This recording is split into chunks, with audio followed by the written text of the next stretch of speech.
Hey, Christ Covenant Church, Pastor Jason here, and I am looking forward to hopefully gathering this Sunday morning. I have missed gathering with you the past 2 weeks with the winter weather, and pray that we would be able to gather this Sunday. We've already kind of talked out plans. I know we've done things 2 different ways on the 2 different Sundays, just trying to determine the safest way to do an online service, and we will continue to seek to flesh that out in the wisest way possible. And I think we've even learned a few things from the past 2 weeks of how we would like to go about these kinds of weather events in the future.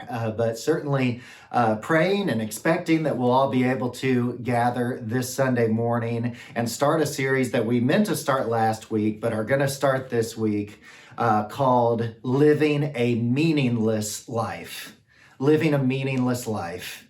Now, of course, none of us desires to live a meaningless life. We all desire purpose, and we desire identity that provides value and hope and inspiration to life. But the book of Ecclesiastes is going to show us a different perspective. It's going to come from a different way of wisdom. What it's going to do is it's going to ask the question, what is life like under the sun? How do we experience life in a fallen world apart from God? And man, this book helps us in a lot of ways. One, it helps us to remember what a lost world feels like, what being lost feels like, what your soul, the questions that every soul asks and seeks to answer. And what we're going to do is we're going to learn and read this poetry, this wisdom about life under the sun, life apart from God.